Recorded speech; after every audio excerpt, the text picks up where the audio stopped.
எங்கே போய் இந்த மாமியார் கிளம்பி சுற்றிட்டு வருது? சரி விசாரிக்கலாம். எங்கத்த ஆளவே காணோம், எங்கே போயிருந்தீங்க? மதியத்தில் இருந்து சாப்பிட கூட வரல. பக்கத்து வீட்டில் ஏதாவது வம்பு சட்டை இழுக்கிறதுக்கு போயிருந்தீங்களா? மாமியார் வராங்கன்னு கொஞ்சம் கூட பயம் இல்லாமல் சோபாவில் உட்காந்துட்டு என்னை கேள்வி கேட்குறா.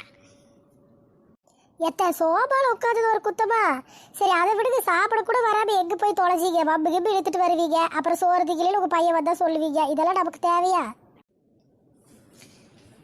இவளுக்கு வெகு அக்கறை என் மேலே சாப்பிட வரலன்னு சொல்லி கேட்குறா. நான் என்ன ஊர் வம்பு இழுக்கிறக்கா எனக்கு வேலை? ஆடி மாதம் வேப்பங்காய் நிறைய உளுந்து கிடக்குது, 2 காசு சம்பாதிக்கலான்னு காய் பொறுக்க போயிருந்தேன். எத்த வேப்பங்காய் பொறிக்கிற லட்சக்கணக்கிலே சம்பாதிக்க போறீங்க, மரமாக போய் உட்காந்து பொறுக்கிட்டு இருப்பீங்க. ஊரில் எவ்வளாச்சும் பார்த்து மாமியாருக்கு சோறு போடுறக்கு வக்கில்ல, அம்மாவுக்கு சோறு போடுறக்கு வக்கில்லன்னு என்னையும் உங்கள் பையனையும் பேசுவாங்க. இதெல்லாம் நம்மளுக்கு தேவையா? எதுக்கு இது வேண்டாத வேலை பார்க்குறீங்க? எப்படி உன்கிட்ட வந்து சொன்னா உங்கள் மாமியார் மரமாக காய் பொறுக்க போன கேவலம்னு சொல்லி வீட்டில் நீ உட்காந்துட்டு எவன் வந்து என்னை பற்றி சொன்னாலும் உனக்கு அதான் வேலையா? அவ சொன்ன இவ சொன்னான்னு எவ சொன்ன காட்டு நான் போய் கேட்குறேன். எனக்கு முன்னே அவள் தான் போயிருப்பா பொறுக்கிறதுக்கு. அவளை காட்ட எவனை மட்டும் காட்டு, நான் அவளை பேசிக்கிறேன். ஐயோ அத்தை, இன்னும் சொல்லலை, சொல்லுவாங்கன்னு நான் சொல்கிறேன்.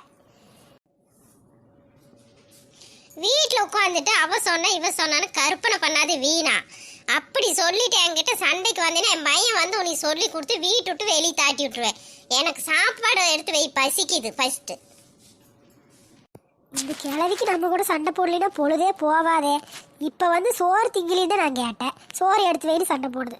என்ன வண்டி தொலைகிறது? இது ஒன்று தான் கேடு.